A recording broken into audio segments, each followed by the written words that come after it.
Bismillahirrahmanirrahim. Assalamualaikum warahmatullahi wabarakatuh. Kembali lagi bersama saya, Rio Wijaya, di sebuah kisah misteri.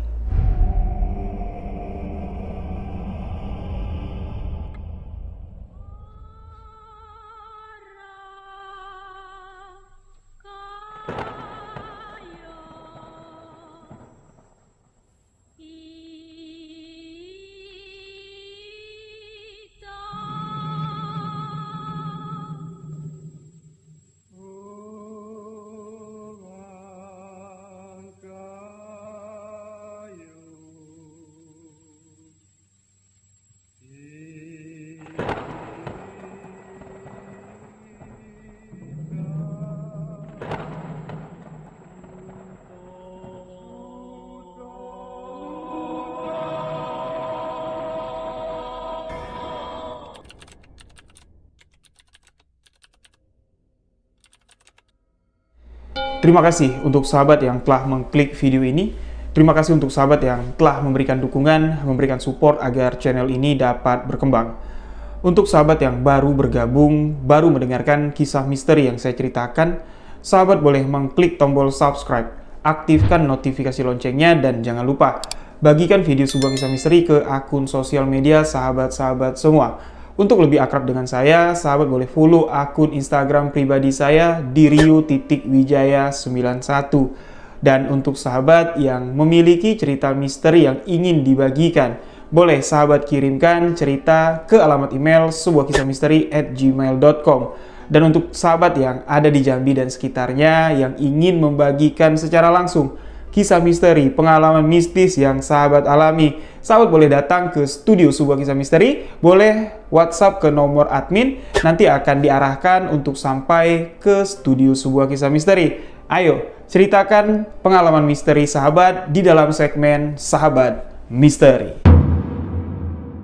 Dan saya masih mengambil satu kisah kiriman yang masuk ke alamat email sebuahkisahmisteri@gmail.com, yang mana kisah yang akan saya bawakan kali ini akan menceritakan tentang pengalaman, pengakuan seorang pelaku pesugihan. Beliau mengalami sebuah kejadian yang sangat fantastik sekali. Setelah ritual pesugihan dilakukan, setelah kekayaan dari ritual pesugihan didapat, baru di sini ketika semuanya terbongkar, hidupnya teraniaya, baru di sini dia sadar apa yang telah dia lakukan, kesalahan yang telah dilakukannya. Ini semua hanya manipulasi dalam sebuah kehidupan. Banyak hikmah dan pelajaran dalam kisah misteri yang akan saya bawakan di video kali ini. Mari dengan seksama kita dengarkan cerita yang dikirim oleh narasumber langsung yang bernama Mas Didi. Beliau memberi judul kisah ini dengan ritual pesugihan liur babi. Penasaran dengan kisah pesugihan satu ini? Simak hanya di sebuah kisah misteri.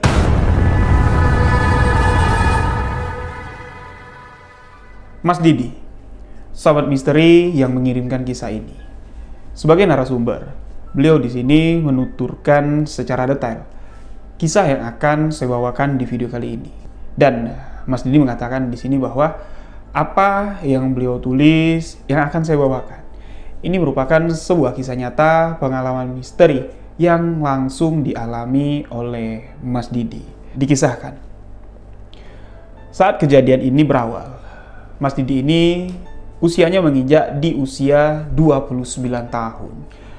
Di usia yang ke-29 tahun, Mas Didi belum berkeluarga. Masih tinggal bersama kedua orang tuanya, masih tinggal bersama 3 orang adik dari Mas Didi. Beliau anak pertama dari keluarga tersebut. Banyak harapan yang dititipkan oleh sang bapak yang pada saat itu usianya sudah semakin senja. Banyak cita-cita yang dipendam oleh ibunya, namun sama sekali tidak terwujud karena rasa malas, gengsi, dan pilih-pilih kerja. Ini membuat Mas Didi dicap di kampung tersebut sebagai anak konglomerat. Apa-apa minta bapak, apa-apa minta ibu. Bahkan sebagian warga di sini enggan sekali untuk dekat-dekat sama si Mas Didi. Kalau punya anak seumuran atau anak-anak yang di bawah Mas Didi, ini dipesan sama anaknya, kamu jangan sering-sering main sama si Didi, nanti ketuleran malesnya. Sedangkan teman-teman dari Mas Didi, teman sletingnya, teman main kecilnya, Di usia 29 tahun, mereka sudah mandiri, sudah berkeluarga, sudah menikah, tidak tinggal sama orang tua lagi, sudah bisa menghidupi anak istri. Sedangkan Mas Didi jangankan untuk menghidupi anak orang lain, menghidupi istri, ya, membangun bahtera rumah tangga, untuk memenuhi kebutuhan dirinya sendiri saja, dia belum mampu. Jadi kalau mau apa-apa, Mas Didi ini seorang perokok aktif. Kalau rokok habis, dia ngeliat adiknya.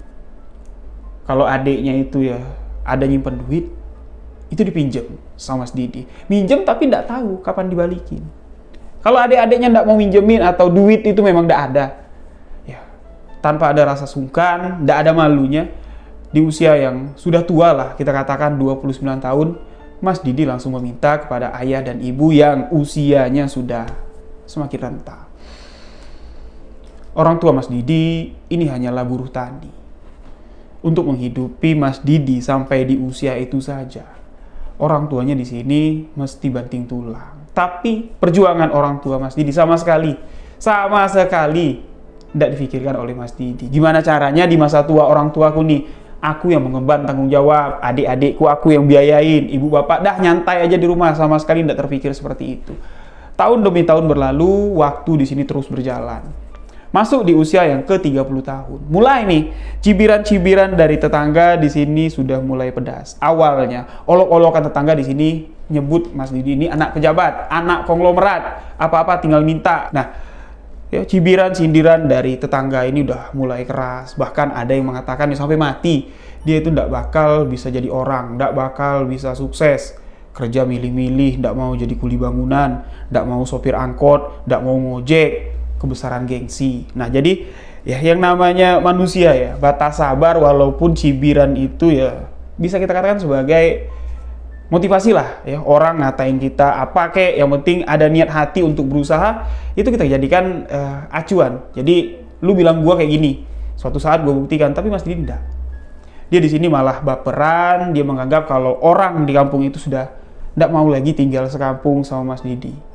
Ya, dia baperan dan akhirnya memutuskan untuk merantau ke tempat yang cukup jauh dari desa, dari tempat kelahiran Mas Didi, tepat di usia yang ke-30 tahun, tanpa adanya pengalaman kerja, tanpa adanya sanak famili di tempat Mas Didi ini akan merantau, dan tanpa membawa bekal yang cukup. Hanya uang pas-pasan untuk ongkos, untuk makan 2-3 hari lah yang dibawa sama Mas Didi, dengan pakaian yang seadanya. Tanpa memberitahu ibu, tanpa memberitahu bapak, tanpa memberitahu adik-adik. Dia minggat dari rumah karena malu. Nah, baru di sini dia tahu malu. Ya, karena tidak sanggup lagi mendengar cibiran dari tetangga-tetangganya.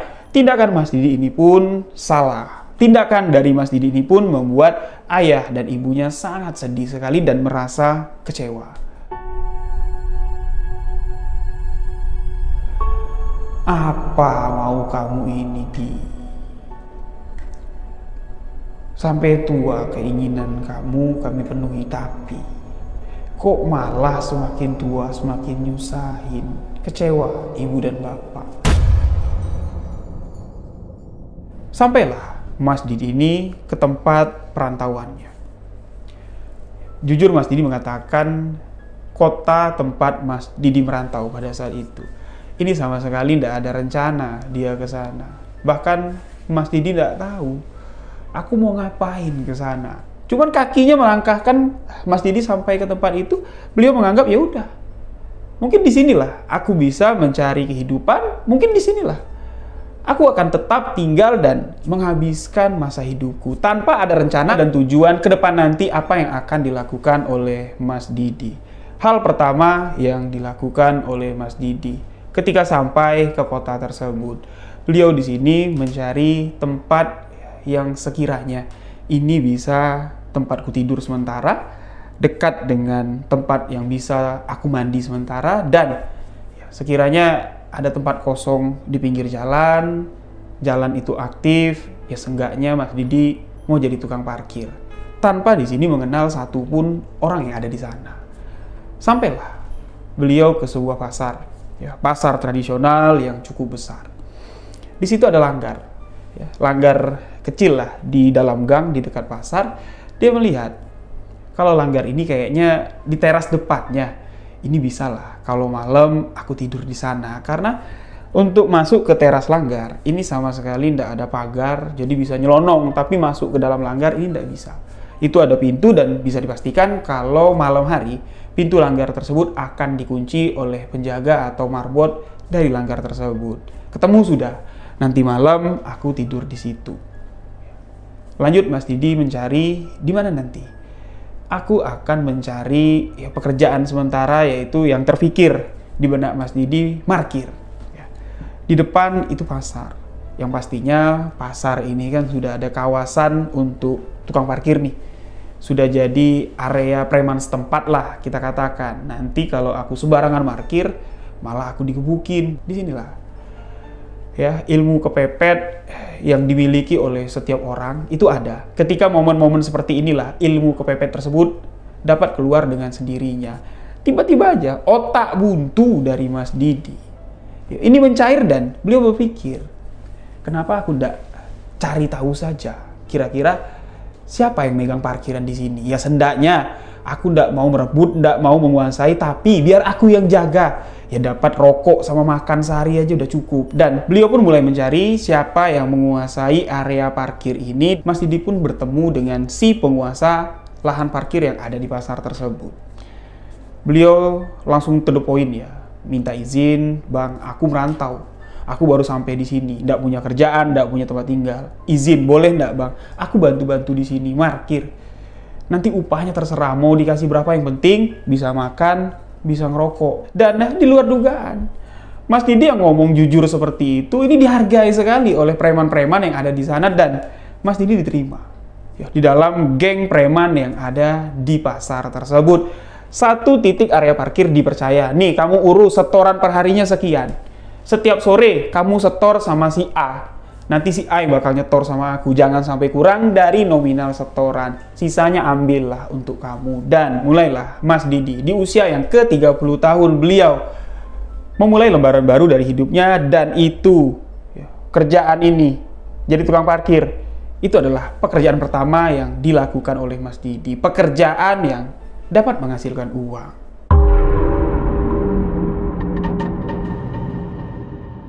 Merasakan hidup keras di jalanan, ini sudah dirasakan oleh Mas Didi pastinya. Ya, mulai dari tidur di depan langgar, ya, diusir dari depan langgar, tidur di emperan toko, sampai di mana Mas Didi ini bernasib mujur lah, saya katakan. Awal-awal dia parkir, belum banyak yang kenal dengan Mas Didi. Awal-awal dia di sana, orang-orang masih merasa asing dengan kehadiran Mas Didi. Tapi dengan berjalannya waktu, insting untuk bertahan hidup dari Mas Didi di sini berkembang dengan sendirinya.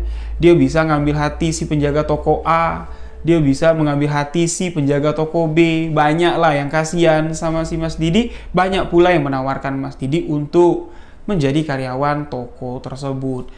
Lahan parkir yang sudah dititipkan oleh si preman kembali ya, diberikan atau dikembalikan oleh Mas Didi. Beliau di sini memutuskan untuk naik setingkat ya, ke taraf pekerjaan yang lebih enak lah, tidak panas-panasan, dengan gaji yang pasti dan jelas lebih besar, menjadi salah satu karyawan toko yang ada di pasar tersebut. Dan ketika menjadi karyawan toko di pasar tersebut, ini juga tidak lama. Seakan-akan ya, itu semua hanya dijadikan batu loncatan saja oleh Mas Didi, dan ini semua sama sekali tidak terencana. Sama sekali tidak pernah terbayang kehidupannya akan seperti ini. Asik loh nyari kerja, asik loh bisa menghasilkan uang sendiri. Dan sampai di titik Mas Didi ini sudah tahu kuasa di dunia ini, kuasa untuk orang-orang yang menginjakkan kakinya di bumi ini, kuasa tertinggi adalah uang. Ada uang, semua bisa diperintah. Mas Didi di sini mulai menyayangi uang, mulai cinta dengan uang, dan mulai mindset di pikirannya uang. Nggak tahu itu uang halal, nggak tahu itu uang haram. Yang jelas, yang ada di pikirannya uang sampai di mana. Kepercayaan si pemilik toko di sini dipenggal oleh Mas Didi. Ketika si pemilik toko meninggalkan meja kasir, Mas Didi yang otaknya di sini sudah duit, hilap mata mengambil sejumlah uang yang ada di brankas toko, dan Mas Didi pun di sini melarikan diri. Pindah lagi Mas Didi ke kota sebelah. Dengan pengalaman hidup yang sudah cukup lah dirasakan di kota yang pertama, beliau di sini untuk hidup di kota kedua dengan modal yang sudah ada nih. Uang di brankas toko sudah cukup untuk memulai hidup dan beliau di sini memulai untuk membuka usaha kecil-kecilan. Bikin warung kelontongan di pinggir jalan dengan menyewa box ya. Jadi kayak kedai kelontongan itu kan ada kotak, ada gerobaknya. Itu ada yang disewakan, itu disewa sama Mas Didi, diisi lah rokok, minuman, segala macam. Ini mulai menjadi sebuah bisnis yang membuat Mas Didi ini dapat belajar lebih banyak lagi tentang pembelajaran kehidupan, dan jelas di sini awal bisnis yang membuat Mas Didi merasa kalau uang itu sangat penting. Yang tadinya selama 30 tahun ke belakang beliau sama sekali tidak peduli apa itu uang, yang penting apa yang kuinginkan bisa ku dapat. Tidak nyari sendiri tapi minta. Dan sekarang beliau lebih giat. Mas Didi pun mulai gila-gilaan nyari duit.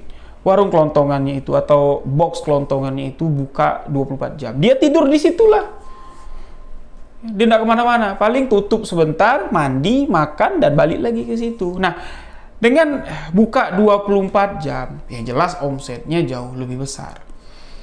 Dia sudah mengumpulkan sejumlah uang dan mulai berpikir, gimana caranya uang ini bisa dilipat lagi. Dan takdir di sini mempertemukan Mas Didi dengan seseorang, kita sebut saja dengan nama Boy. Boy yang berpenampilan rapi. Hampir setiap hari lah mampir ke box kelontongan si Mas Didi ini beli rokok. Ngerokok sebatang, minum minuman dingin, nggak ngobrol nih sama Mas Didi. Ya, seakan-akan sedang memikirkan sesuatu, memikirkan bisnis yang besar lah, terlihat dari gimmicknya. Mas Didi yang penasaran, nih orang ngapain? Di sini sendirian terus nih, nggak ada teman, nggak ngobrol, ya, berjam-jam bahkan. Dan Mas Didi pun mencoba untuk memberanikan diri, menyapa dan menegur orang tersebut. Berkenalanlah mereka. Mas Didi berkenalan dengan si Boy ini. Bertanya Mas Didi kepada si Boy, memang kerja kamu apa? Tampilan kamu rapi sekali. Tapi mulai dari siang sampai menjelang sore, kamu banyak menghabiskan waktu di sini. Memang kantor kamu ndak nyariin kamu apa? Boy mencoba menjelaskan kepada Mas Didi apa yang dikerjakannya.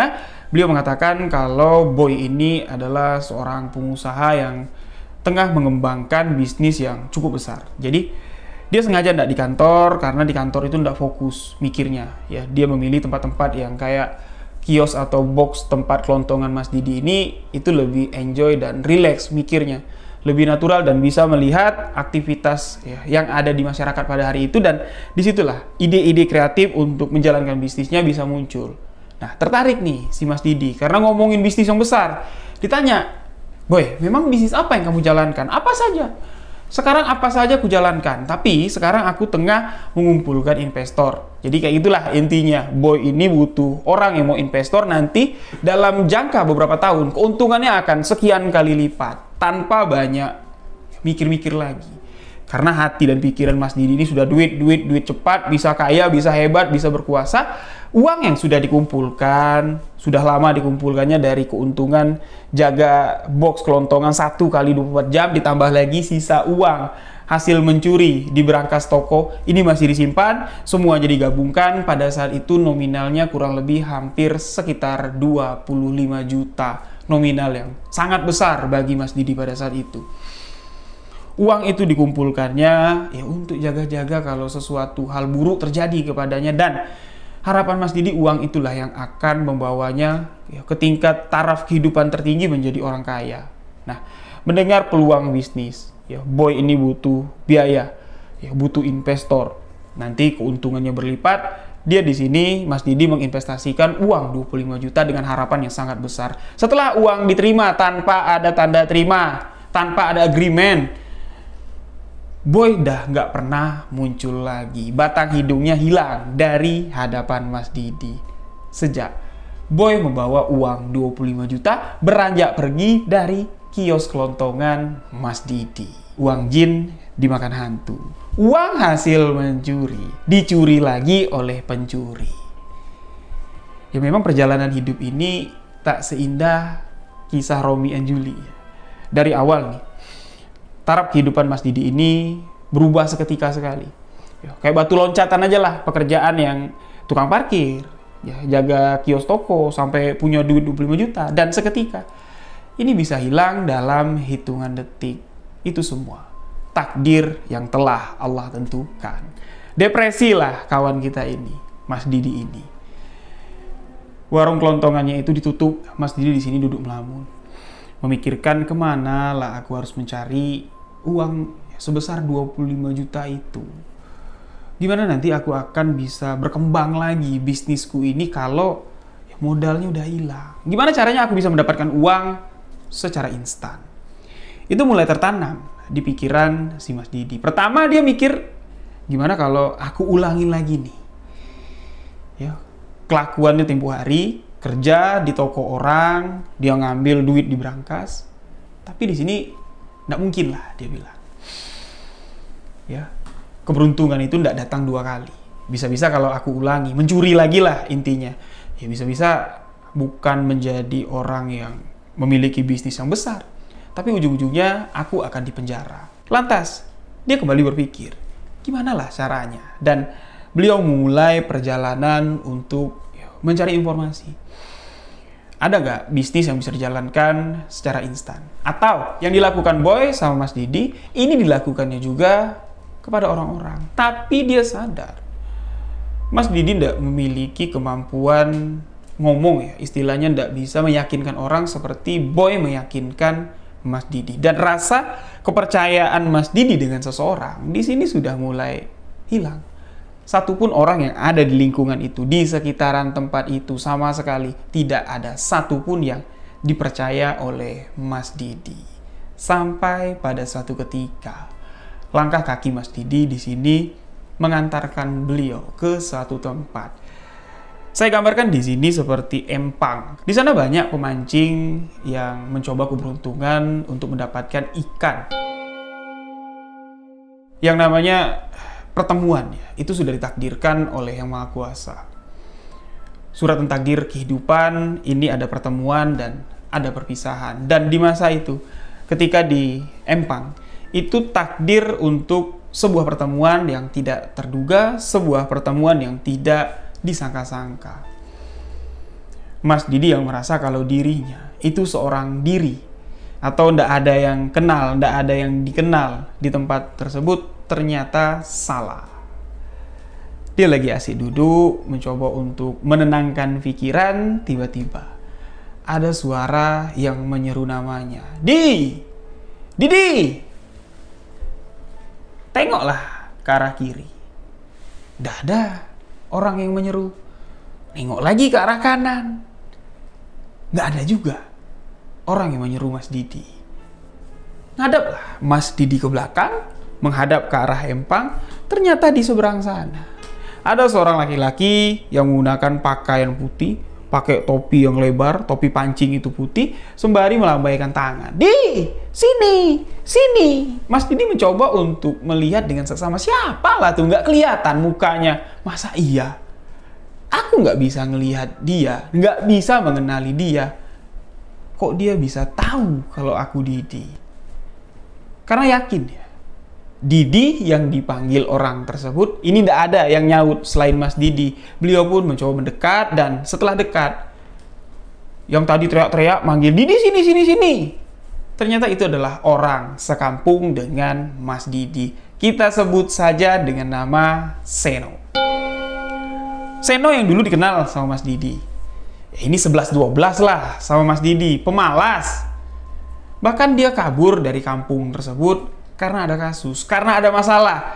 Seno pacaran dengan kekasihnya dari kampung sebelah, dan menurut kabar angin, pacarnya si Seno ini bunting, butuh biaya untuk gugurin kandungan. Nekat lah si Seno ini mencuri kambing tetangga, ketahuan, dan Seno pun mau dipenjarakan. Tapi Seno keburu kabur. Ternyata kaburnya ke sini, ketemu sama Mas Didi di sana. Satu letting. Kecilnya sama-sama main dengan Mas Didi. Kaget Mas Didi di sini melihat Seno yang penampilannya wah sekarang. Seno, kamu kok di sini? Kata Mas Didi. Kamu ngapain di sini? Kata Seno. Aku nggak nyangka loh bisa ketemu kamu di sini. Udah berapa lama nih kita nggak ketemu? Kata si Seno. Mas Didi menjawab, aku lupa. Tahun berapa ya kira-kira? Kamu maling kambing orang, ketahuan kamu kabur. Kamu kabur ke sini? Tanya lagi si Mas Didi kepada Mas Seno. Nggak, aku nggak kabur ke sini. Kalau kabur ke sini ya jelas ketangkep lah. Aku sempat merantau ke luar negeri, tapi itu sementara. Dan sekarang aku menetap di sini. Aku udah punya istri, udah punya rumah di sini, Di. Dah, kamu ngapain di sini? Tanya Mas Seno. Mas Didi menjawab, ya, aku bosan di kampung. Bosan mendengar cibiran dari orang-orang, ya aku coba merantau. Udah cukup lama lah aku merantau. Di tempat ini saja, aku udah kisaran 8 bulan. Kamu tinggal di mana? Tanya Mas Seno kepada Mas Didi. Aku nggak punya rumah. Aku cuman sewa kios, ya, kios kelontongan di pinggir jalan. Ya di situ tempatku jualan, tempatku tidur, ya di situ. Sehari-hari aku di situ. Kasihan sekali kamu. Kasihan nasib kamu. Ucapan Mas Seno ini seakan-akan terdengar meledek dan seakan-akan juga terdengar prihatin dengan kondisi kehidupan dari Mas Didi pada saat itu. Mas Seno menawari Mas Didi untuk tinggal atau menginap di rumah Mas Seno. Mau ya? Kamu di rumahku aja lah. Di rumahku banyak kamar kosong. Nanti kamu lihat sendirilah rumahku. Nggak perlu aku ceritain gimana rumahku. Mas Didi yang melihat kesempatan, beliau pun tak melewatkan kesempatan emas itu. Beliau mengiyakan tawaran dari Mas Seno. Mereka pun pulang ke rumah Mas Seno. Sesampainya di rumah Mas Seno, Mas Didi di sini sangat terkejut sekali. Apa yang dibayangkan tentang kehidupan Mas Seno? Sedari tempat dia bertemu sampai ke rumah, ini ternyata jauh sekali di luar ekspektasi dari Mas Didi. Yang gambarannya rumahnya palingan ya di pemukiman padat. Rumah ya lumayan besar tapi bangunan tua. Itu yang dibayangkan oleh Mas Didi. Tapi ketika sampai, ini loh di rumahku, di komplek mewah, bangunan tinggi menjulang ke atas dengan tembok berwarna putih. Pagar rumah tersebut terbuat dari besi dan tinggi sekali. Yang membukakan pagar ketika mobil yang ditumpangi Mas Didi dan mobil yang disetir sama Mas Seno ini masuk. Itu yang buka gerbangnya saja satpam yang menggunakan pakaian lengkap. Ini rumahku. Jangan sungkan, anggap saja ini rumahmu sendiri. Turun dari mobil untuk masuk melewati pintu depan. Jujur Mas Didi mengatakan, gemetar pala lututnya melihat perabot-perabot yang ada di dalam. Kayak di TV-TV, persis. Belum lagi Mas Didi ini bertemu dengan istri dari Seno. Ketika bertemu, kagetlah dia. Orang kampung kayak kamu bisa dapat istri cantik kayak gitu. Pasti istrimu yang orang kaya. Mas Seno cuma ketawa-ketawa. Dah nantilah kita omongin. Tunjukin kamarnya. Ya, dia bilang sama istrinya, ditunjukilah kamar tamu, istirahatlah di sana, mandilah kamu di sana. Nanti setelah mandi kita makan. Nah, beres-beres lah Mas Didi, dia mandi, ya udah beres-beres semua, dia keluar, makanlah mereka. Makan bersama di rumah Mas Seno. Setelah makan, Mas Seno ngajak si Mas Didi ini keluar, dia ke teras belakang lah, istilah kata. Disitulah Mas Didi yang gencar terus bertanya, gimana kunci agar kamu bisa hidup sukses seperti ini? Aku tahu kamu lari dulu dalam keadaan susah, nggak punya modal, nggak punya apa-apa kok. Sekarang kamu punya segalanya. Gampang, keyakinan. Kamu mau? Biar aku tunjukin. Itu yang dikatakan Mas Seno. Ya maulah, kata Mas Didi. Mas Seno pun di sini mengatakan, ya mau. Tapi nanti kamu harus pikir ulang lagi setelah aku jelaskan apa yang aku tawarkan ini. Jangan mau-mau aja, nanti ujung-ujungnya kamu menyesal. Nggak, resikonya apa aja dah, aku terima. Yang penting aku bisa menggapai apa yang seperti kamu gapai. Nggak perlu sama, dikit aja. Itu udah syukur, udah sesuai lah dengan harapanku. Nah, Mas Seno mengatakan, ya asal kamu yakin dan berani. Kekayaan yang aku miliki ini bukan sesuatu yang mustahil juga dapat kamu miliki. Tapi nggak sekarang ya. Aku ngomongin ini. Kita ngomong-ngomong santai aja dulu. Nanti ada waktunya. Kamu udah usah buru-buru keluar dari rumah ini. Tinggallah di sini. Anggaplah ini rumahmu sendiri. Dan waktu terus berlalu. Mas Didi yang selalu memperhatikan keseharian atau kehidupan sehari-hari dari si Mas Seno. Dia melihat kapan lah nih anak kerjanya. Bangun tidur, duduk ngopi, mandi, makan siang, main sama anak-anaknya, naik ke atas, turun ke bawah, masuk ke kamar, malam lah hari, dia nggak keluar-keluar tapi kok duitnya bisa banyak kayak gini. Jangan-jangan dia punya perusahaan, jangan-jangan ada yang ngurus usahanya. Ketika dicari tahu, nggak ada. Sama sekali tidak ada. Dan ketika sudah kisaran 10 hari, Mas Didi ini menginap di rumahnya si Mas Seno. Barulah di sini Mas Seno menceritakan kekayaannya ini bersumber dari mana. Mas Didi yang mendengar bahwa Mas Seno mendapatkan semua ini tidak lama prosesnya, hanya membutuhkan waktu 2 malam.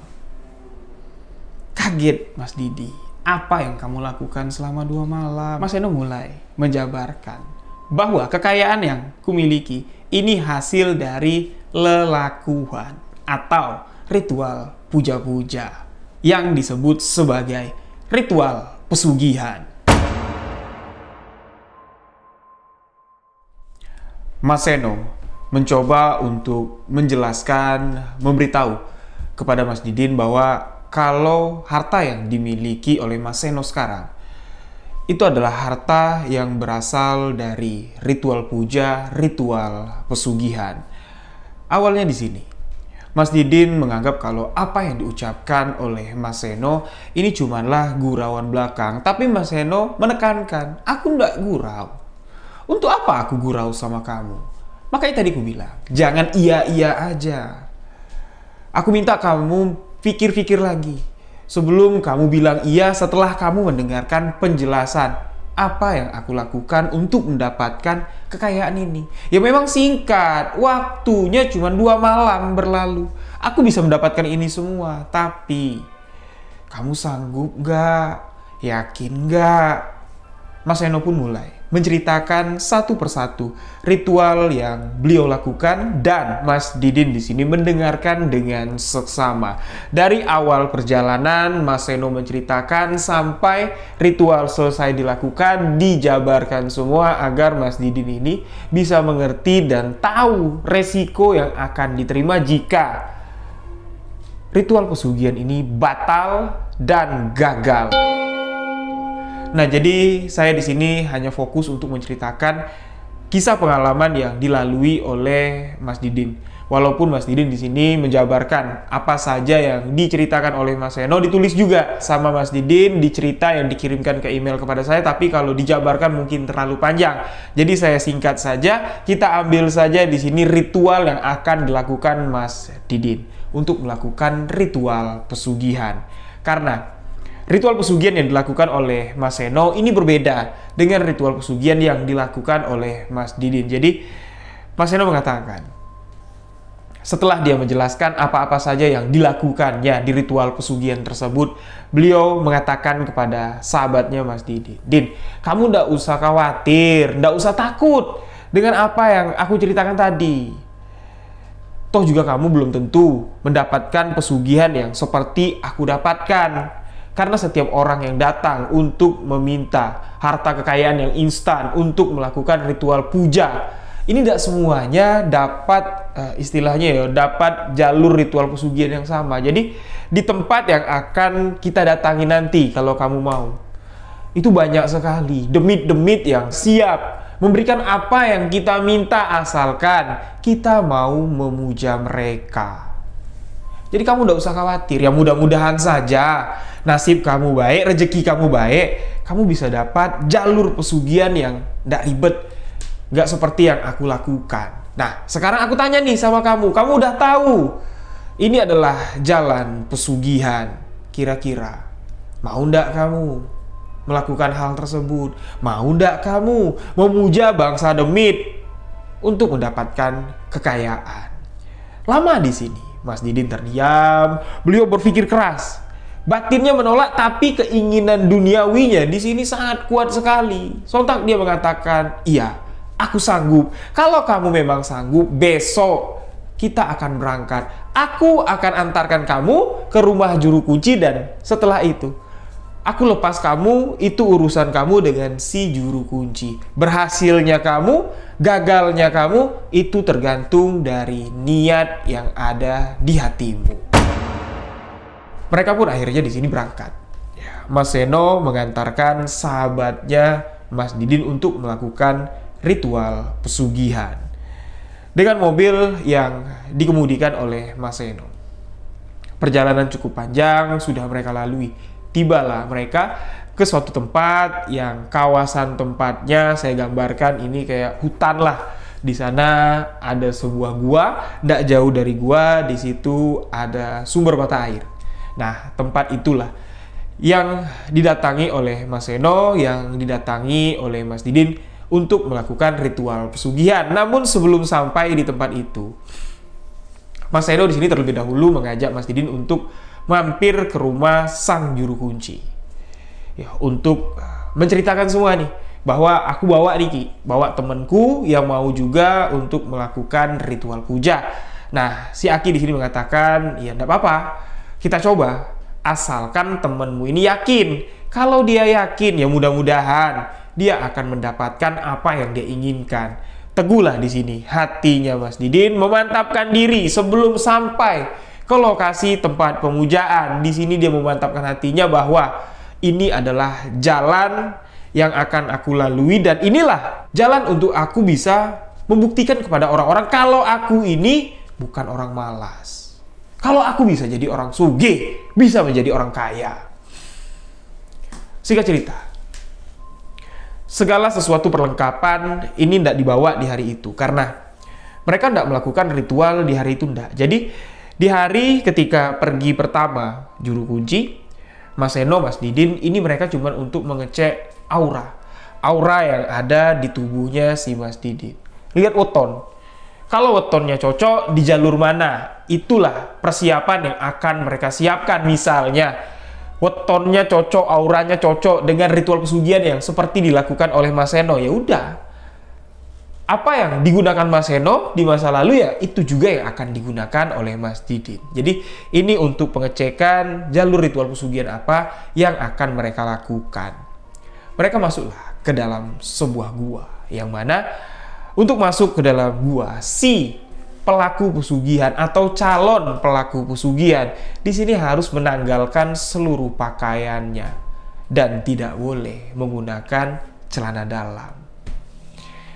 Antara malu, ya, geli juga rasanya, telanjang diliatin sama Seno, diliatin sama si juru kunci. Ya, Mas Didin di sini terpaksa melakukan itu. Sebelum masuk pintu gua, beliau menanggalkan semua seluruh pakaiannya dengan keadaan telanjang bulat. Mas Didin melangkah pasti mengikuti langkah kaki sang juru kunci untuk masuk jauh ke dalam perut gua. Sesampainya di tengah-tengah perut gua, si Aki juru kunci di sini menyalakan obor. 4 sisi dari gua tersebut ini ada obornya. Jadi di sudut api obor itu menyala. Ya lumayan lah, cahaya dari 4 obor tersebut sedikit bisa menerangi isi dalam gua dan di situ Mas Didin melihat di hadapannya itu ada sebuah batu, ya, batu yang besar sekali, tapi batu itu agak sedikit aneh.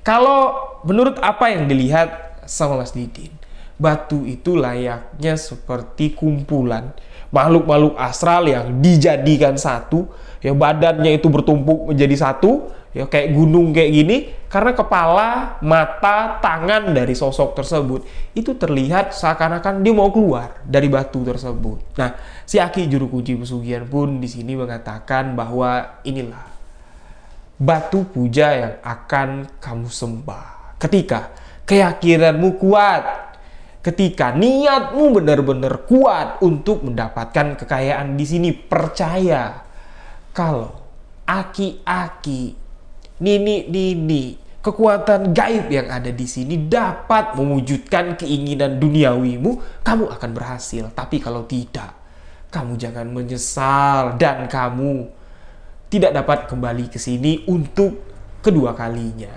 Sekali sudah gagal, kamu tidak akan pernah berhasil. Jadi, mantapkanlah hati kamu sebelum aku menyalakan dupa. Si Aki juru kunci pesugihan mulai membakar dupa. Setelah dupa dimatikan, beberapa mantra dilafalkan oleh Aki juru kunci pesugihan, dupa ditancapkan, dan seketika semerbak aroma dupa tercium memenuhi dalam perut gua. Dan sosok-sosok yang dilihat sama Mas Didin ini seperti kayak satu persatu itu dia keluar dari dalam batu. Perwujudannya menakutkan sekali, perwujudannya mengerikan sekali. Dari berbagai perwujudan yang mencoba mendekati tubuh Mas Didin yang telanjang bulat, di sini cuma satu perwujudan yang benar-benar dekat, bahkan sosok tersebut menjilati tubuh dari Mas Didin. Mas Didin di sini belum dipersilahkan duduk sama si Aki juru kunci pesugihan. Jadi dia masih berdiri sembari menutupi kemaluannya dengan tangan. Sosok yang mendekat ke arah Mas Didin ini adalah sosok yang berwujud babi. Hatinya Mas Didin di sini dak dikduk ser. Loh, kok babi yang ngikutin aku? Jilat-jilat lagi. Jangan-jangan aku terpilih untuk melakukan ritual pesugihan babi ngepet. Nggak mau Aku nggak mau kalau ritual pesugihan babi ngepet. Mendingan nggak usah. Ternyata enggak. Ternyata bukan ritual pesugihan babi ngepet. Nah, jadi setelah satu sosok tersebut ngintilin kemana Mas Didin ini pergi, pindah ke ujung sini, pindah ke ujung sini, barulah si Aki juru kunci pesugihan mengatakan kepada Mas Didin, "Leh, sini, duduk. Duduk di samping Aki. Biarin sosok itu. Sosok itu nggak bakal nyakitin kamu. Dia suka sama kamu dan sosok itulah yang akan kamu pelihara. Sosok itulah yang akan membawa kekayaan kepada dirimu." Ki, itu kan perwujudan babi, Ki. Celeng, Ki. Kok malah itu yang memilih aku? Bukannya tadi ada tuh sosok yang gagah-gagah, yang tubuhnya besar, ada yang kayak kuda, ada yang kepalanya kayak ular. Kok mereka tidak mau ngikut aku, Ki? Malah celeng yang ngikut aku. Ketawa si Aki juru kunci pesugihan ya. Seperti yang kukatakan tadi. Ini tergantung weton dan auramu. Kalau auramu dapatnya kayak gini, ya sudah, kamu jangan anggap remeh. Babi merupakan simbol kesuburan. Berarti, ke depan nanti, ketika ritual ini kamu jalankan, hidupmu akan makmur dan subur. Mendengar itu, Mas Didin yang tadinya geli didekatin babi itu, malah di sini dia mencoba untuk memanggil sosok babi siluman tersebut. Nah, si Aki pun di sini menjelaskan bahwa ritual pesugihan yang sebenarnya itu belum kita mulai. Ini baru ya, istilahnya menerawang dulu lah. Jadi apa-apa saja nanti yang akan dipersiapkan ketika sudah tahu nih babi yang keluar. Ya berarti perlengkapannya yang akan disiapkan khusus untuk ritual pesugihan babi tersebut. Yang mana ini Mas Didin belum tahu ritual seperti apa yang dilakukan babi selain ritual pesugihan babi ngepet.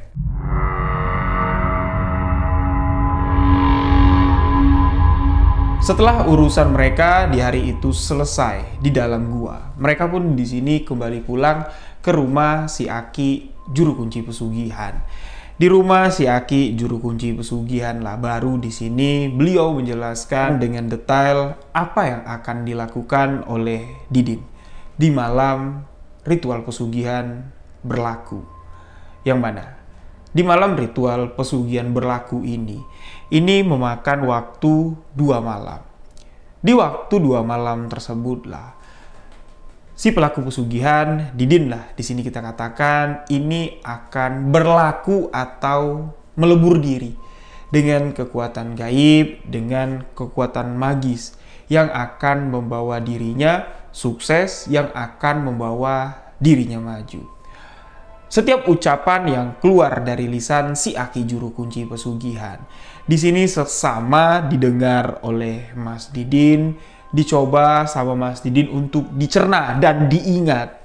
Takut-takut aja nanti ada yang hilap atau ada yang ketinggalan, aku salah lelakon nanti ya bahaya. Jadi didengarkan dengan seksama. Si Aki mengatakan, syarat pertama untuk kamu melakukan lelakon pesugihan ini. Setelah 2 malam berlalu nanti, kamu harus segera mempersiapkan usaha yang akan kamu jalankan.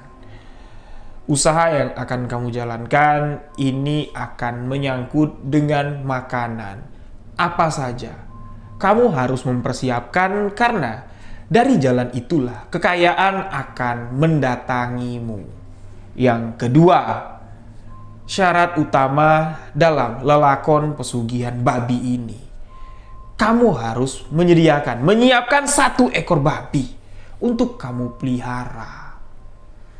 Nanti sosok babi siluman, babi gaib yang mengikuti kamu tadi, itu akan masuk atau menjelma ke dalam babi yang kamu pelihara. Dan babi itulah yang akan menjadi syarat utama ritual pesugihan ini.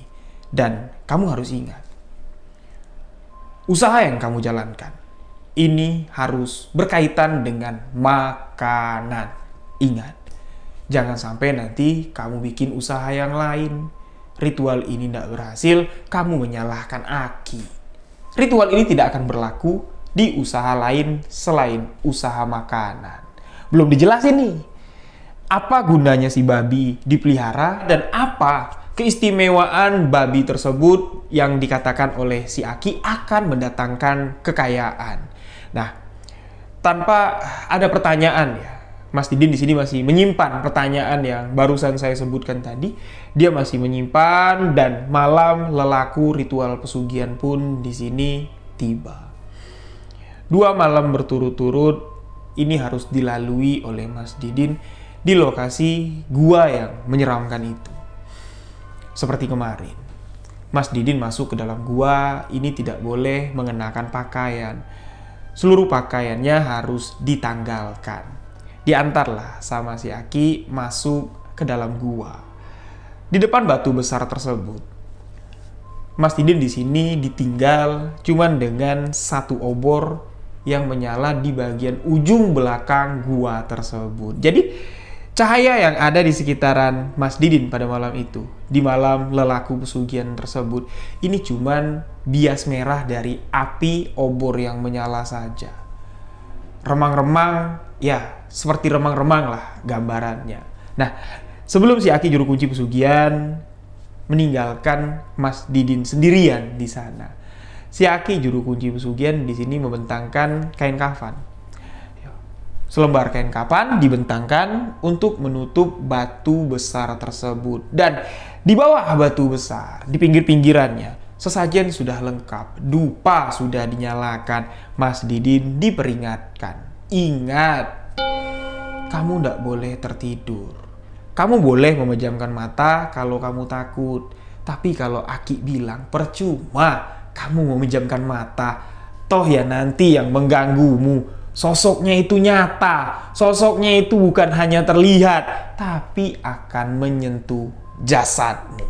Jangan berteriak, jangan membaca doa dengan lafal-lafal ayat suci Al-Quran. Jangan sekalipun. Dan nanti menjelang waktu subuh tiba, Aki akan kembali untuk menjemputmu. Ya mudah-mudahan aja kamu masih duduk di sini dalam keadaan sadarkan diri. Ya, si Aki ini seperti nakut-nakutin, tapi ya, dengan keyakinan Mas Didin pun di sini mencoba untuk menguatkan diri. Pergilah si Aki di malam pertama, meninggalkan Mas Didin seorang diri di dalam gua yang ya remang-remang tadi, yang mana semerbak aroma dupa di sini udah semriwing sekali. Nah, di malam itu gangguan ini banyak sekali dialami oleh Mas Didin. Persis seperti apa yang dikatakan Aki. Percuma kalau kita mejam, toh juga ya sosok itu menggerayangi tubuh kita dengan suara yang menakutkan sekali. Ada yang cekikikan, ada yang menggeram. Dan ketika Mas Didin udah nggak kuat lagi, dia merem ya, pedih matanya, beliau mencoba untuk membuka mata. Ternyata apa yang didengar ketika beliau memejamkan mata, apa yang dibayangkan ketika mata itu tertutup, ternyata lebih serem dari bayangan Mas Didin. Bener. Sosok-sosok makhluk astral tersebut ini ya bergelempangan kalau kami orang Jambi bilang.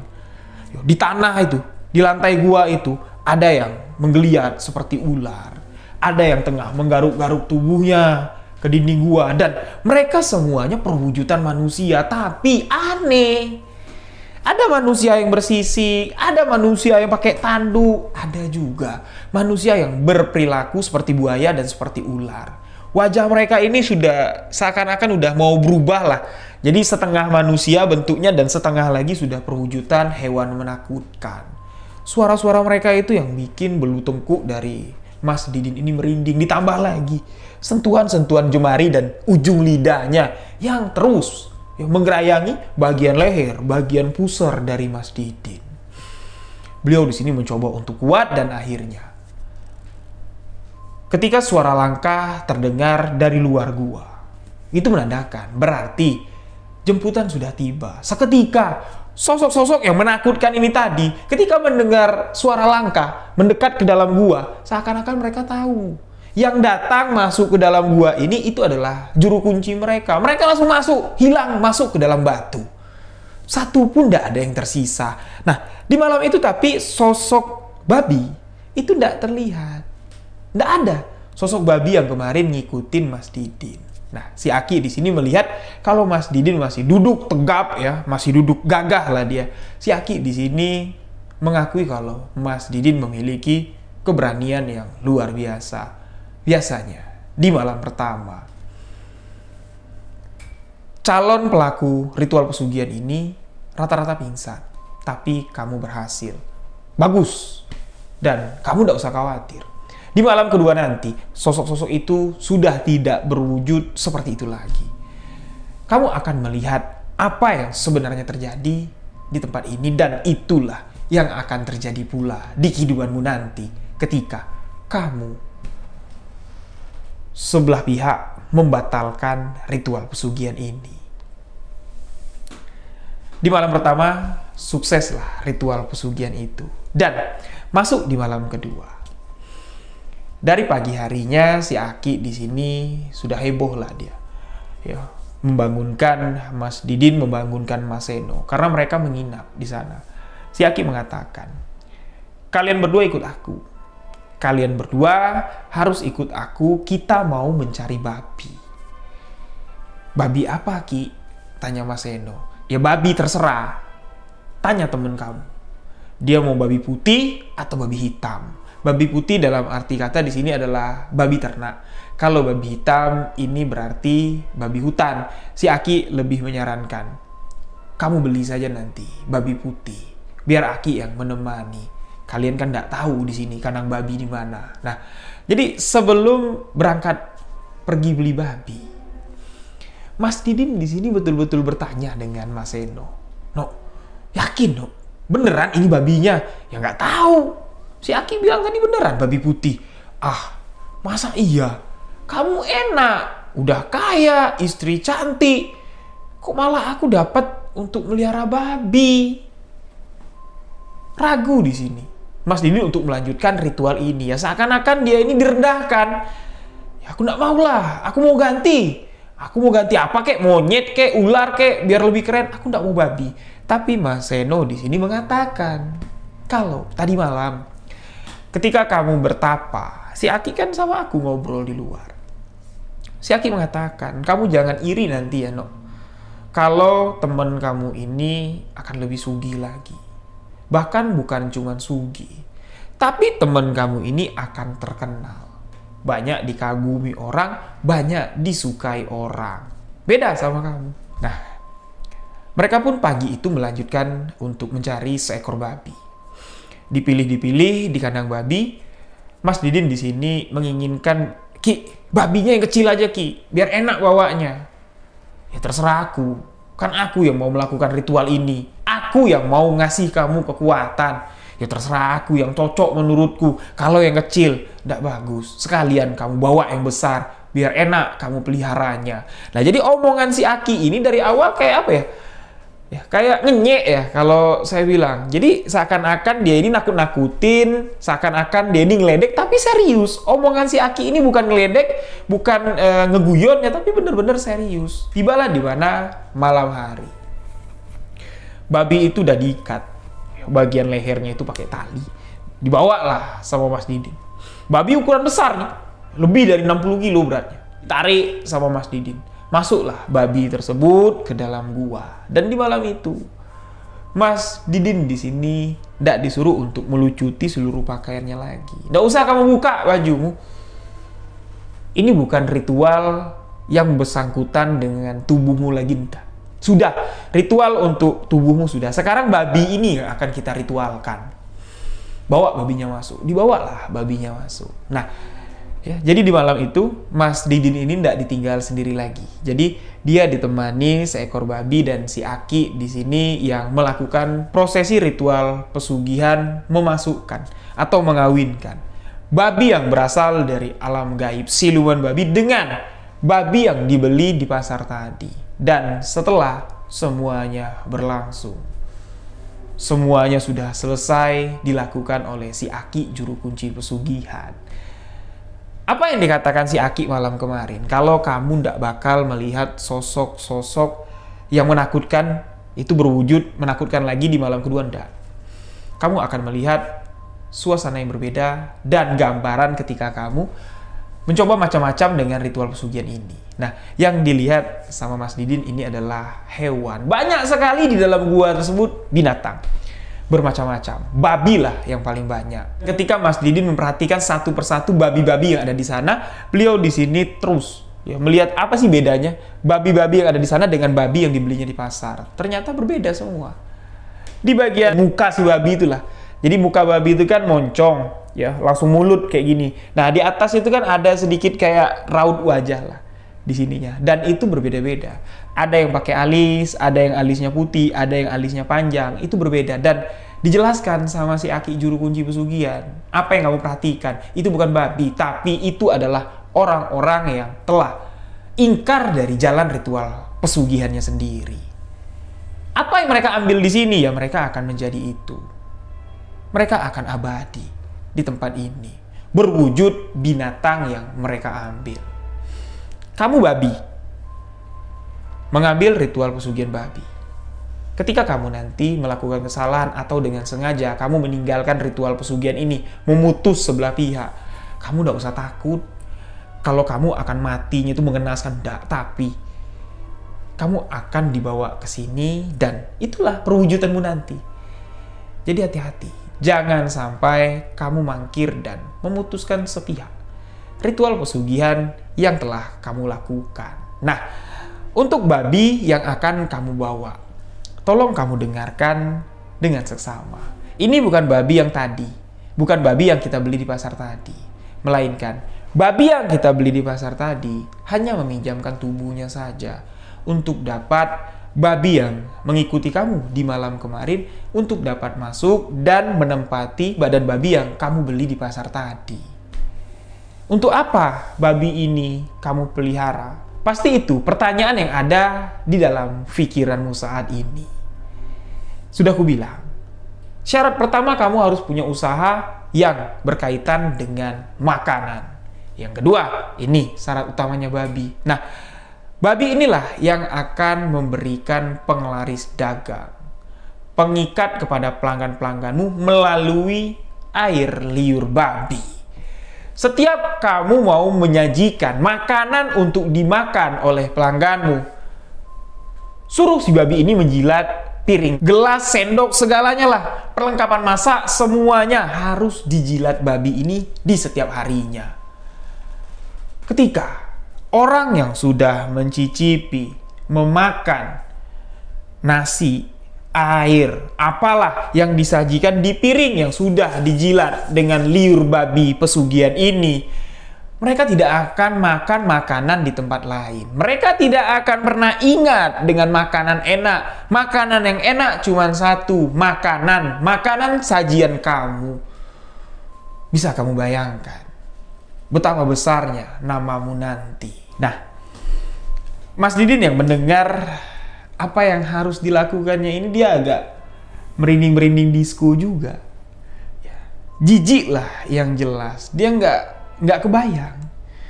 Orang yang dikasih makan dengan piring yang bekas dijilat babi, pasti rasanya gimana ya gitu. Dia ngebayangin itu udah nggak enak gitu. Tapi apa boleh buat?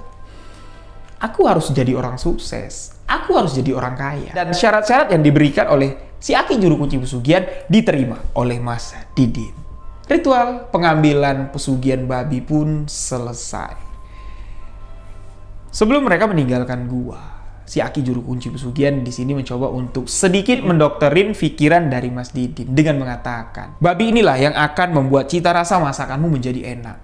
Babi inilah yang akan membuat aroma masakanmu tercium kemana-mana, dan babi inilah yang akan membuat pelanggan-pelangganmu kembali. Pokoknya inti dari doktrin yang disampaikan oleh si Aki juru kunci pesugihan ini ya, babi inilah yang akan mengubah nasibmu. Tidak ada yang lain selain babi ini, selain kekuatan dari tempat ini. Nah, itu diterima, diserap sama Mas Didin. Dia pun di sini terdoktrin awalnya. Mas Didin tidak pernah lagi untuk menunaikan ibadah, sama sekali tidak pernah. Mas Didin di sini seakan-akan lupa dengan jati dirinya, dan usaha yang dijalankan Mas Didin pun ini dibuka. Semua permodalan dimodalin sama Seno, semuanya, bahkan babi yang dibelinya di pasar, yang akan dipelihara Mas Didin nanti itu dibelikan sama si Seno, karena Mas Didin kan nggak ada uang. Mas Seno sudah jadi orang kaya. Mas Seno di sini hanya ingin membantu dan menyesatkan. Itulah intinya. Dia tidak mau terjerumus dalam lubang pesugihan seorang diri. Mumpung ada yang lagi kesusahan, dikenal lagi, sekampung lagi. Ya kapan lagi? Itu pemikiran saya. Singkat cerita, mereka pun pulang. Hari pertama, toko atau warung makan yang dikelola sama Mas Didin pun dibuka. Awalnya di sini dia rancu mau taruh di mana si babi ini. Dia tidak berani merekrut karyawan. Takutnya nanti ya karyawan-karyawan itu lemes.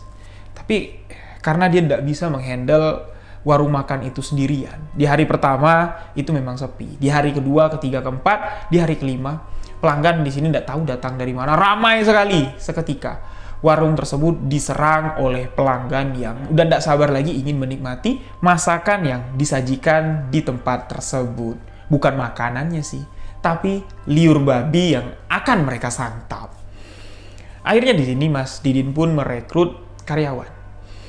Karyawan-karyawan yang ada di sana diingatkan kalau babi ini adalah peliharaanku. Babi ini dari kecil aku pelihara. Kalian jangan pernah ngomong sama orang kalau di tempat makanku, kalau di dapur, itu ada seekor babi. Dan babi ini juga tidak akan ganggu kalian. Babi ini tidak akan berisik. Awalnya si babi ini itu dibiarkan berkeliaran di bagian dapur. Tapi karena pelanggan ini semakin ramai, takutnya kelihatan, akhirnya si babi ini ditaruhlah di kerangkeng. Kerangkeng besi itu dibikin kayak kerangkeng anjing pitbull ya. Dari besi-besi yang besar itu, besi holo. Dan ditutupi dengan kain hitam. Jadi kalau kelihatan pun, orang pasti mengira, meja itu. Itu bukan sangkar atau bukan kandang babi, itu meja karena ditutupi oleh kain hitam. Nah, di bagian ujung sebelah yang ngadap ke dapur, yaitu dilubangin kainnya. Di lubang itulah moncong babi akan keluar dan menjilat setiap piring yang disodorkan ke dekat moncong si babi. Mas Didin selaku pelaku ritual pesugihan ini saja, jujur dia mengatakan, dari awal ya, tempat makan Mas Didin ini buka, beliau sama sekali tidak pernah mencicip gimana sih rasa masakan yang resepnya itu dari Mas Didin. Apalagi ya resep minumannya, es-esan, itu semuanya racikan dari Mas Didin. Tapi beliau sama sekali tidak pernah nyicip walaupun seujung sendok. Karena dia geli, jijik.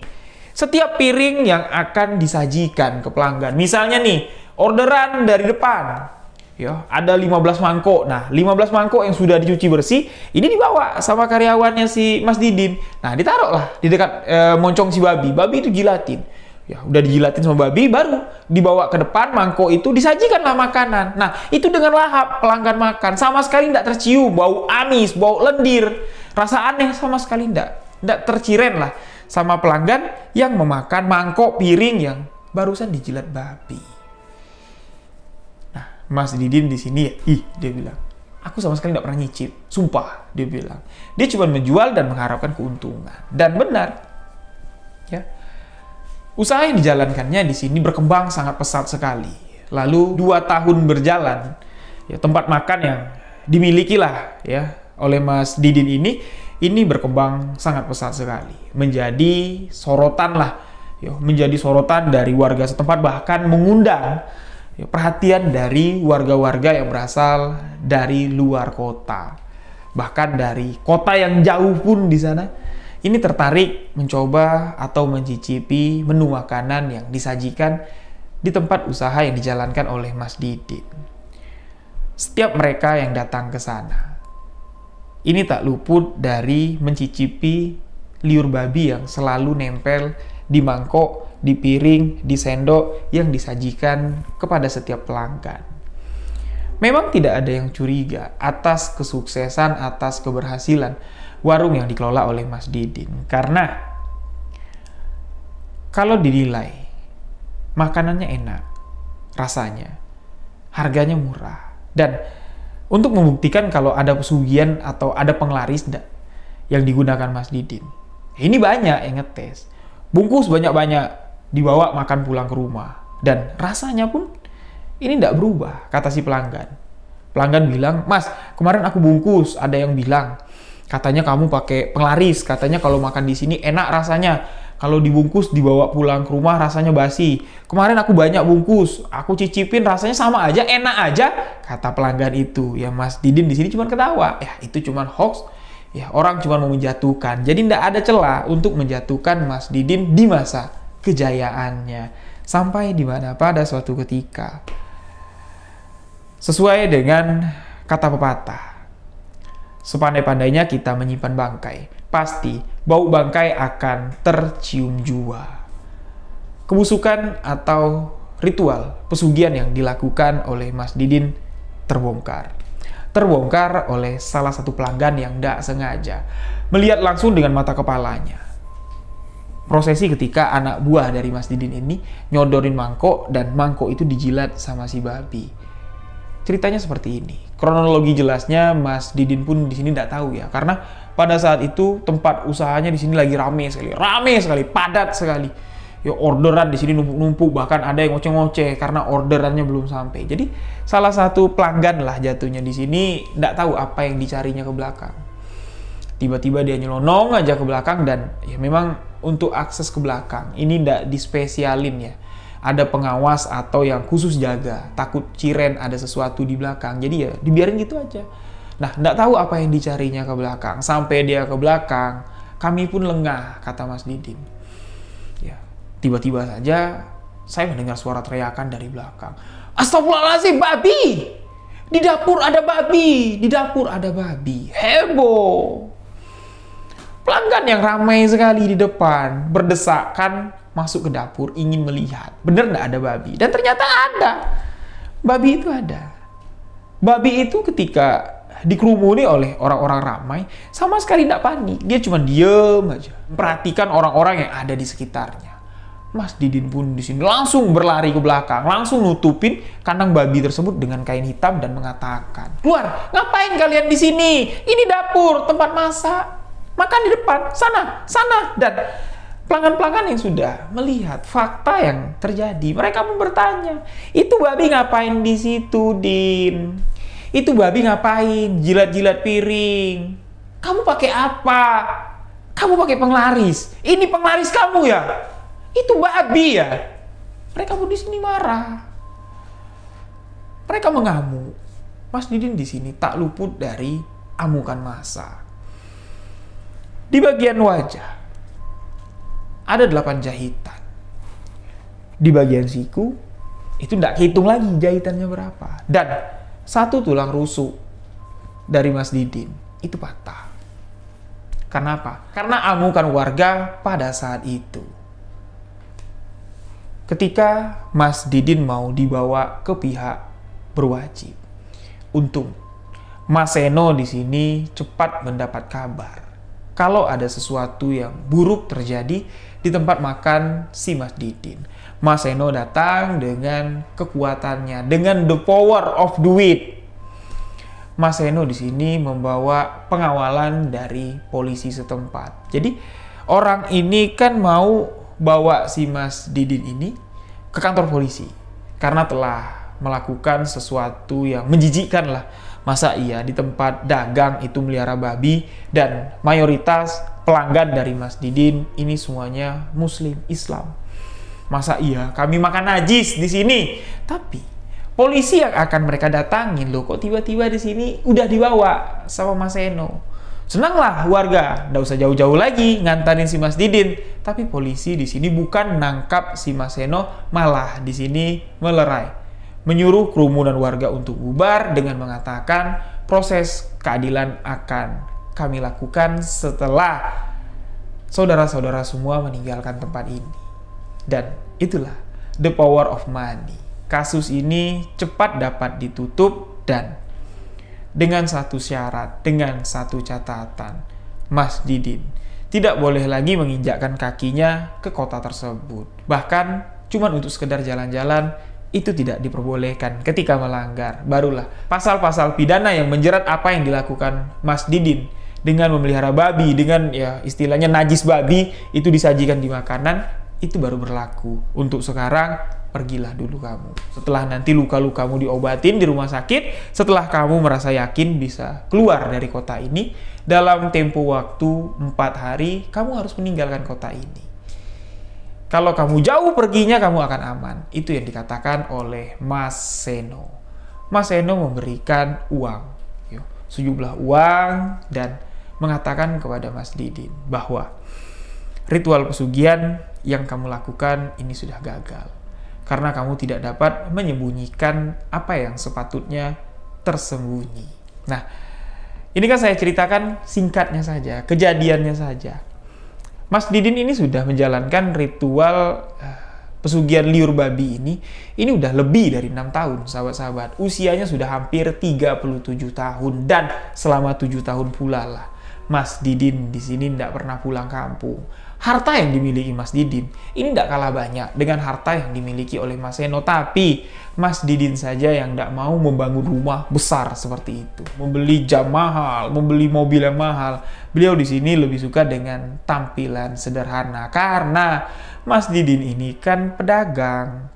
Kalau nyentrik sekali, nyolok sekali, ini akan menjadi sorotan dan akan menimbulkan kecurigaan. Tapi sekarang apa boleh buat, Mas Didin bilang, semuanya sudah terbongkar. Nah, setelah luka-luka itu dibersihin di rumah sakit, setelah jahitan ini ya memenuhi bagian pipi, bagian dahinya si Mas Didin, beliau pun meninggalkan kota tersebut dengan membawa uang hasil dari ritual pesugihan tersebut, hasil dari jualan liur babi. Ketika di perjalanan, uang itu ada 2 tas, benar-benar 2 tas, ya. Tas yang besar untuk orang pulang kampung itu full, bukan baju isinya, duit semua itu. Jadi dibawalah naik angkutan. Di perjalanan Mas Didin ini ngeliatin terus tas itu. Bener nggak ya? Kira-kira kalau aku bawa duit sebanyak ini, aku akan bahagia, aku akan tenang. Karena setelah terbongkarnya kedok pesugihan yang dilakukan oleh Mas Didin, dia masih mengingat jelas caci maki atau cercaan dari pelanggan-pelanggan yang marah dengan mengatakan najisnya babi itu tidak sebanding dengan najisnya kamu. Najis yang kamu berikan kepada kami itu akan menjadi najis di tubuh kamu selamanya. Karena apa yang telah dilakukan oleh Mas Didin ini sudah sangat keterlaluan sekali. Nah, itulah momen di mana hati dari Mas Didin ini tengah dibolak-balikkan oleh Sang Maha Pencipta, Sang membolak-balikkan hati, Allah Subhanahu wa Ta'ala. Disinilah keimanan yang sudah tertanam semenjak dari kecil, ya. Akidah yang ditanamkan oleh kedua orang tuanya, keimanan yang ditumbuhkan oleh kedua orang tuanya di sini muncul. Walaupun ibadah sudah tinggal, namun iman tidak akan pernah luntur. Ingat, iman tidak akan pernah luntur. Dan Allah mulai di sini membalikkan hati dari Mas Didin. Dia terus melihat tas yang ada 2 biji itu, yang duitnya banyak sekali. Lalu dia melihat ke jendela. Dia melihat ke tas, dia melihat ke jendela. Ketika dia melihat tas Dia merasa kalau hidupnya terkukung. Tapi ketika dia melihat keluar, dia merasa hidupnya sangat bahagia sekali. Dan sebuah keputusan diambil. Uang tersebut akan dibagikan saja. Uang tersebut ya tidak patut juga aku bawa sebanyak itu. Ya kalau memang rezeki ada, aku akan memulai usaha lagi. Toh 5 tahun Mas Didin ini bergelut di bidang kuliner. Dia tahu resep-resep yang dimasaknya dulu. Dia tahu menu-menu yang sering dijualnya dulu, apa aja racikannya, dan dengan keyakinan itu, uang yang 2 tas ini seakan-akan tidak berarti. Setibanya dia di kota tujuan, Mas Didin di sini menyewa 1 kamar hotel, dan di kamar hotel tersebutlah Mas Didin mulai memberikan uang tersebut secara bergerilya. Mungkin ada ya di daerah-daerah yang tertentu di zamannya dulu, di masanya dulu, yang mana saya tidak mau nyebutin tahun berapa, lokasinya di mana. Tempat-tempat sosial di sini mendapatkan sumbangan dari individual dengan nominal yang besar, tapi tidak diketahui siapa yang memberikan sumbangan. Itulah sosok seorang pria yang sedang saya ceritakan ini. Setelah uang itu ludes dibagikan, disisakanlah dikit untuk modal untuk sewa rumah. Disewalah sebuah rumah. Mas Didin di sini bingung mau jual apa. Kalau mau jual makanan kayak kemarin, ini ribet, tidak mungkin aku kerjakan sendirian. Dia ingat bestseller atau yang paling banyak dipesan ya, yang paling banyak laku di tempat makannya dulu ini adalah es serut atau seperti es teler gitu. Jadi es balok itu diserut pakai serutan, jadi kan keluar ini nanti salju-saljunya. Nah itulah yang paling laris. Di dalamnya campurannya ini buah-buah segar banyak ya, nangka, alpukat, segala macam itu lengkap, dan itulah yang menjadi bestseller paling laris, yang paling laku ketika warung masih buka. Dia ingat menunya karena yang nyiptain itu Mas Didin ini. Ya, dicobalah sama Mas Didin. Ya, dibuat untuk 1 porsi, dicicip. Dan inilah untuk pertama kalinya dia mencicipi apa yang dia buat sendiri. Tapi ini kan tidak pakai najisnya babi, tidak pakai liurnya babi, aman. Enak, dia bilang. Enak sekali ini, wajar orang-orang bilang enak. Mungkin perasaanku aja yang bilang enak. Dibikin lagi, dicicipin ke tetangga-tetangga. Enak Mas. Saya baru loh ngerasain es buah, tapi ini bukan es buah. Enak, ini apa namanya? Ini apa namanya? Dan disitulah tercetus sebuah nama yang tidak bakal saya sebutkan. Ini nama esnya apa. Nah, dari sini hati Mas Didin yang sudah dibolak-balikkan oleh Allah Subhanahu wa taala di sini malah semakin terbuka. Membuka tabir misteri dalam peristiwa yang dia alami sendiri. Apa itu? Inilah yang saya katakan tadi, kocak. Jadi gini, setelah ya tetangga-tetangga mengatakan, enak Mas, ini paling enak. Bukan kegeeran, Mas Didin bilang. Ini tidak pakai najis babi, enak. Itu yang dipikirkan oleh Mas Didin. Setelah bikin es, dia bikin menu lain lagi. Nasi goreng, capcay, segala macam, dan itu enak. Dicicipin sama tetangga dan mereka mengatakan enak. Fix, Mas Didin bilang. Aku dikibulin. Berarti ritual yang kulakukan selama ini ya cuman kedok-kedokan saja. Apa yang dicurigai sama Mas Didin ketika si Aki juru kunci pesugihan ini mendokterin pikirannya dengan mengatakan babi inilah yang akan bikin makan enak. Jadi seakan-akan di sini Mas Didin ini udah nggak pede lagi dia dengan makanan masakan yang dimasaknya itu enak, itu bukan karena dari resep tapi karena dari liur babi. Ditanamkan terus, ya didokterin terus pola pikir seperti itu sampai dia yakin, benar-benar yakin seluruh pelanggan datang itu karena liur babi. Ternyata bukan. Dan inilah di akhir kisah ini saya mau menjelaskan kepada sahabat-sahabat. Ini penting. Ini akan menjurus atau mengarah ke tagline dari sebuah kisah misteri. Lebih baik menceritakan sebuah kisah misteri daripada menyembunyikan fakta di balik sebuah realita. Inilah maksudnya. Jadi gini. Dunia magis atau dunia perdukunan ini tak jauh dari sugesti.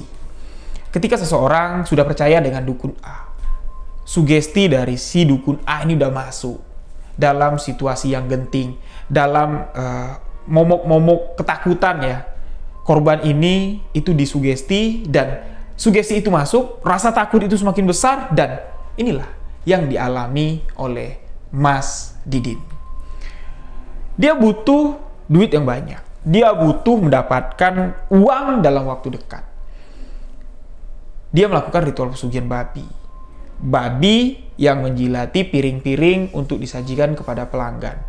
Dan liur babi itulah yang akan membuat makanan itu terasa enak dan membuat pelanggan balik lagi. Itu doktrin yang ditanamkan oleh si dukun.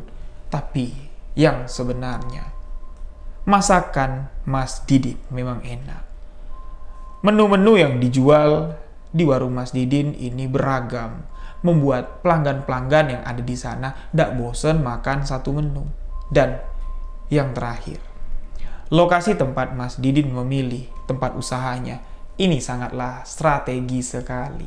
Dan semua itu terlupakan karena doktrin dari si Aki juru kunci pesugihan dengan mengatakan, liur babi itulah yang akan menjadi pengikat pelanggan-pelangganmu. Jadi selama 5 tahun, Mas Didin ini melakukan sesuatu yang bodoh. Melakukan sebuah kesalahan besar. Kalau saja Mas Didin ini sadar dari awal kalau sugesti itu sudah, ya istilahnya sudah tertanam di otak Mas Didin, tapi tidak tertanam di dalam hati. Sugesti itu cuman di sini saja, di pikiran saja, di hati tidak bakal masuk. Nah, jadi itulah. Ya, sahabat-sahabat harus berhati-hati ketika berkonsultasi dengan oknum paranormal yang mengatasnamakan memiliki kekuatan gaib, dapat menerawang, anak indigo, punya indera ke-7, ke-8, ke-9, ke-10. Jangan lantas percaya dengan apa yang diucapkan oleh lisannya. Sugesti dari dukun, oknum dukun, ini lebih tajam dari anak panah. Sugesti yang mereka berikan ini akan dapat membuat Anda terkungkung, masuk ke dalam permainan perdukunan. Ingat, jangan gampang sekali mengaitkan sesuatu kejadian itu kaitkan dengan hal mistis. Tidak semua kejadian yang kita katakan itu adalah kejadian mistis, benar-benar kejadian mistis. Alam terbentang sangat luas. Kejadian alam dapat merubah apa yang dikatakan mistis dengan nyata secara seketika. Contoh, saya sedang ngobrol dengan sahabat-sahabat semua, tiba-tiba lukisan di belakang saya itu jatuh. Brak! Saya bilang, karena saya kan lagi cerita hantu nih, cerita tentang hal mistis. Wah, ini ada sosok arwah gentayangan yang menjatuhkan lukisan itu. Padahal itu adalah kejadian alam. Rumah saya sedang mengalami getaran. Bukan gempa bumi ya, mengalami getaran. Makanya paku yang nancep di tembok itu tidak kuat. Secara logika pikirkan, masuk akal atau enggak? Ya, jadi kalau kita udah didokterin sama si dukun, iya aja kita. Nah, kalau kamu nggak mau diikutin sama sosok yang gentayangan itu, nah, keluarin mahar 500.000, 1 juta. Ya, kita keluarin lah karena kita takut. Ya itulah permainan dari oknum-oknum yang tidak bertanggung jawab. Memang ada interaksi antara dua dunia, tapi sangat sulit sekali untuk dibuktikan. Waspadalah sahabat-sahabatku semua, jangan selalu mengaitkan sesuatu yang terjadi dengan hal mistis. Nah, kembali ke cerita Mas Didin. Setelah dia sadar, kurang ajar, aku dikerjain nih sama si dukun. 5 tahun aku melihara babi itu. Ternyata tidak ada gunanya si babi itu. Liurnya itu tidak membuat makanan menjadi enak. Toh juga ini enak makanan. Dan Mas Didin pun di sini semakin semangat untuk berjualan. Tapi mentalnya udah ciut. Dia tidak mau buka warung besar. Jadi sampai 2 tahun yang belakangan inilah Mas Didin bilang, dia masih berjualan dengan gerobak. Berjualan es. 2 tahun belakangan ini beliau masih berjualan es tersebut. Tapi 2 tahun ke depan sini karena kondisi kesehatan Mas Didin tidak dapat menjual es itu lagi, dan beliau memutuskan untuk membagikan kisah ini kepada sahabat-sahabat semua dengan tujuan dan maksud ya ini. Di akhir video ini yang penting, Mas Didin membongkar sendiri kedok dari pesugihan yang dilakukannya. Ya mungkin memang ada ritual pesugihan seperti itu, ya memang ada mungkin, tapi dengan logika, dengan kejadian di lapangan yang terjadi, ini dikaitkan ya masuk. Masih dalam logika, dalam akal sehat itu masuk. Yang namanya kejadian mistis itu tidak dapat dipecahkan dengan akal sehat. Itu yang baru dikatakan misteri. Itulah harapan dari Mas Didin mengirimkan kisah ini untuk sahabat-sahabat mendengar bagian ujung dari kisah ini. Jangan gampang percaya dengan oknum dukun yang ingin memanfaatkan kita. Demikian kisah kiriman dari sahabat kita Mas Didin. Terima kasih Mas Didin, keren ya. Mas Didin berani mengungkap jati dirinya. Mas Didin mau membagikan pengalaman yang sangat berharga ini. Untuk sahabat yang ingin berbagi kisah misteri, boleh kirim cerita ke alamat email sebuahkisahmisteri@gmail.com. Mohon maaf jika ada salah kata, salah ucap dalam penyampaian kisah ini. Saya, Rio Wijaya, mengucapkan wabillahi taufiq wal hidayah. Wassalamualaikum warahmatullahi wabarakatuh. Salam sebuah kisah misteri.